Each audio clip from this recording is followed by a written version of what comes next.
جمعیت کا پرچم اٹھا کر چلیں گے، جہالت جہاں سے مٹا کر۔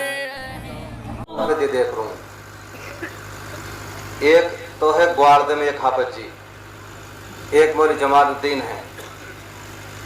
تو گواردے کو جو حافظ جی ہے، میں وہ آگرے لو گئے، آگرے لو تندور لو، ہم چار مول صاحب مندر سین والے، اور بھائی میری گاڑی ہی اللہ کا شکر ہے میں گاڑی چلا لوں، اور اللہ کے فضل سے ٹھیک ٹھاک چلا لوں، ویسے نہ بس یہیں تک ایک سال آئے، اللہ کو شکر ہے لدھیانہ، مالر کوٹلہ اور اجمیر، سکندرہ، آگرہ، دیوبند خوب تگڑی گاڑی چلاؤں اللہ کے فضل سے۔ تو ڈرائیور میں ہو اور حافظ جی اگلی سیٹ پہ۔ ہم ایک رات رکے آگرے میں، تاج محل دیکھو اور کئی جگہ گئے۔ جب واپسی میں آئے تو ہوٹل میں نے پوچھی حافظ جی سے، حافظ جی ہاں جی، کال سو آپ میرے ساتھ ہو، اگلی سیٹ پہ بیٹھے ہو اور آپ کے کچھ تجربہ ہو گاڑی چلانے کو، بہت زور سے بہت زور سے ان کو سیکھو، بہت کچھ سیکھو۔ اچھا میں نے کہی تو بتا ہورن کہاں سے بجے، جب کرو بجا کے دکھا۔ تو میں نے اب سبن نے بتاؤ تم نے بھی ہورنگ ہاتھ سے بجے، میں نے پام ٹہلا کر ہاتھ سے دبا دو، جب کرو پام سے بجا رہے ہو۔ حیران میں نے کہا حافظ جی اگر تو زندگی بھر بھی سیکھ جا گاڑی کیسے چلے کہاں سے چلے تو میری گارنٹی ہے۔ تو بھائی ایسو ہی بیچاروں میرے دوست اور میرے بڑے بھائی، میرے محترم مولی جمال الدین بیچاروں سیدھو آدمی ہے بھائی، اور اللہ رب العالمین نے آپ کے علاقے میں ان سے کتنا بڑا کام لیا ہے۔ دیکھو یہ مسجد، اس کے قریب سے پنچ بھی، سرپنچ بھی ہیں اور بہت سارے قوم کے ذمہ دار گزرتے ہوں گے مسجد کے پاس سے، ہے نا بھائی، گزرتے ہوں گے نا۔ لیکن ہو سکتا ہے کسی کے دل میں یہ بات آئی ہو کہ مسجد آباد ہونی چاہیے، یہاں اللہ کے رسول کا نام لیا جانا چاہیے، ہو سکتا ان کے دل میں بات آئی ہو، لیکن اس کے لیے میرے عزیز قاری اسلام الدین صاحب بیلا، انہوں نے اس کی طرف توجہ مبذول فرمائی، اس مسجد کی آبادی کے لیے کوشش کی، اور پھر مولانا جمال الدین صاحب نے تو ماشاءاللہ کمال ہی کر دیا کہ نہ صرف اس کو آباد کیا بلکہ آباد کرنے کی جتنی بھی شکلیں ہو سکتی ہیں 24 گھنٹہ یہاں اللہ کا نام لیا جاتا ہے۔ اللہ رب العالمین ان کی محنتوں کو قبول فرمائے، ہم سب کو ان کا تعاون کرنے کی، ہاتھ بٹانے کی توفیق عطا فرمائے۔ رات تو ہوگی گھنی اور بات کام کی تقریباً آ چکی، اب کوئی لمبی چوڑی تقریر کی ضرورت ہے نہ ہے، لیکن ہم اتنی دور سے آئے ہیں، آپ لوگ بغور سماعت بھی فرما رہے ہیں، تو انشاءاللہ موٹی موٹی چند باتیں مجھے عرض کرنی ہے انشاءاللہ۔ ایک مول صاحب آنکھ میچ کے تقریر کر رکھ رہے ہو، آنکھ میچ کے ہو، سایہ کو تقریر کر رکھ رہے ہو آنکھ بند کر کے، اور تقریر ہو کر کئی کئی گھنٹہ کی، اور آنکھ کھولا کر رہے ہو آدھا آدھا گھنٹہ، پون گھنٹہ میں۔ ایک دفعہ رات ہوگی زیادہ، مجمع اکتا گو لوٹا کی تقریر چل رہی، آنکھ بند کر کے، نہیں پتہ نہیں کہاں ٹائم ہو رہا۔ جب کہ اچانک آنکھ کھلی تو دیکھو کہ مجمع غائب، بس ایک میاں جی عبداللہ بیٹھا ہو، وہاں کی بھائی میاں جی عبداللہ نے کہا سوران نے بھگ جان دے بھگا ترس گھن کا، جب تک میں کہتا ہوں تو سنتا رہا، انہوں کہو انہوں کو مول صاحب وہ پہ اللہ تک نہ سنی جا رہی تیری بات، نو کیسے پھر تو کیسے، نو جی بات یہ ہے کہ تیر نیچے میری چادر بچھی پڑھی نہیں ڈٹے میں بھی رہا ہوں۔ وہاں نے علماء کے احتراموں پہ چادر بچھا دیا، کچھ ثواب ملے گا ویسے پھنسو، کچھ چادر نہ جان دے نہیں بھگ جاتا ہوں۔ تو بھائی ایسے تو نہ کر دے گا میرے ساتھ نہ، انشاءاللہ ایسے نہ کر، وہ تو آنکھ بند کر کرے ہو، میں تو اللہ کا شکر ہے آنکھ کھول کے کروں یہ کر کے دیکھ بھال، تو بھائی ایسے مت کریو ہیں۔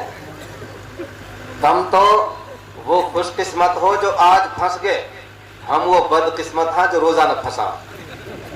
تم تو اتفاق سے آج پھنس گئے، ہم روزہ نہ پھنسا، نہ ہماری آواز ساتھ دے رہی، نہ گلو ساتھ دے رہو، نہ ہماری صحت ساتھ دے رہی، ہمارا تو روزہ نہ کام۔ اللہ تعالیٰ ہمارے یہاں آنے کو بیٹھنے کو بے حد قبول فرمائے۔ اب درود شریف پڑھ لیں۔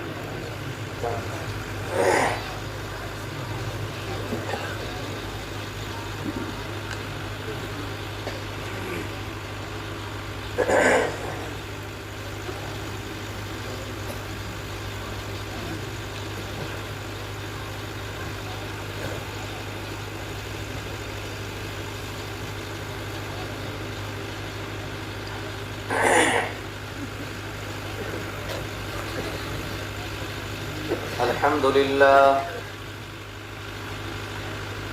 لله نحمده ونستعينه ونستغفره ونؤمن به ونتوكل عليه ونعوذ بالله من شرور أنفسنا ومن سيئات أعمالنا من يهده الله فلا مضل له ومن يضلله فلا هادي له ونشهد أن لا إله إلا الله وحده لا شريك له ونشهد أن سيدنا ومولانا محمدا عبده ورسوله أما بعد فقد قال الله تبارك وتعالى في القرآن المجيد والفرقان الحميد أعوذ بالله من الشيطان الرجيم بسم الله الرحمن الرحيم لقد كان لكم في رسول الله أسوة حسنة لمن كان يرجو الله واليوم الآخر وذكر الله كثيرا صدق الله العظيم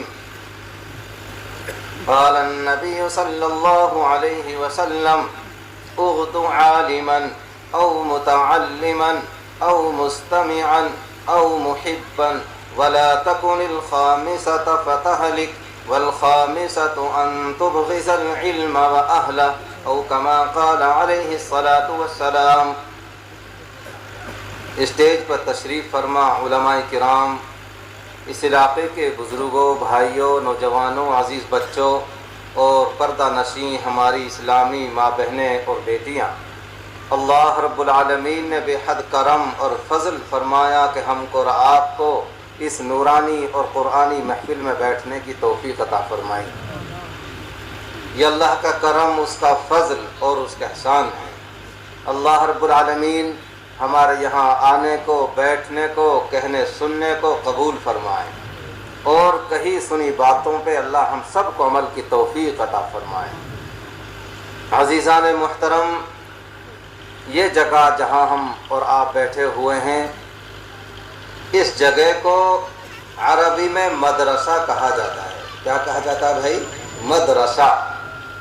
فارسی میں کہا جاتا ہے درسگاہ، ہندی میں کہا جاتا ہے پاٹھ شالہ، انگلش میں کہا جاتا ہے اسکول. اس جگہ میں ہم بیٹھے ہوئے ہیں. مدرسہ ایسی جگہ کو کہا جاتا ہے کہ جہاں خالص اسلامی اور دینی تعلیم دی جاتی ہو. ان مدارس اسلامیہ میں قرآن و حدیث کی تعلیم دی جاتی ہے اور اس کا مفصل تذکرہ آپ میرے عزیز مکرم مفتی محمد شہزاد صاحب کے زبانی سن چکے ہیں کہ ہندوستان میں کتنے مدارس تھے، ان کی کیا کیا خدمات ہیں، اور سب سے پہلا اسلامی مدرسے کی داغ بیل کس نے ڈالی، کہاں پہ ڈالی گئی اور اس کی کرنیں کہاں تک پھیلی. یہ ساری باتیں آپ تفصیل کے ساتھ سن چکے ہیں. میرے عزیزوں، ہمارے اور آپ کے لیے، تمام دنیا کے مسلمانوں کے لیے زندگی گزارنے کے دو ہی طریقے اور دو ہی راستے ہیں، دو ہی باتیں ہیں. پہلی بات تو ہے قرآن حکیم اور دوسری بات ہے سیرت طیبہ. حضور اکرم صلی اللہ علیہ وسلم کے حالات زندگی، آپ کا رہن سہن، آپ کا طور طریق، آپ کا لباس و پوشاک، آپ کی رفتار و گفتار، یہ ہمارے لیے ماڈل اور نمونہ ہے. قرآن اور حدیث کو چھوڑ کر کے مسلمان عزت کی زندگی گزارنا چاہیں، مسلمان بن کے زندگی گزارنا چاہیں تو نہیں گزار سکتے، نہیں گزار سکتے. فارسی کا ایک شاعر کہتا ہے، گر تمی خواہی مسلمان زیستن نیست ممکن جز بقرآن زیستن. گر تمی خواہی مسلمان زیستن نیست ممکن جز بقرآن زیستن.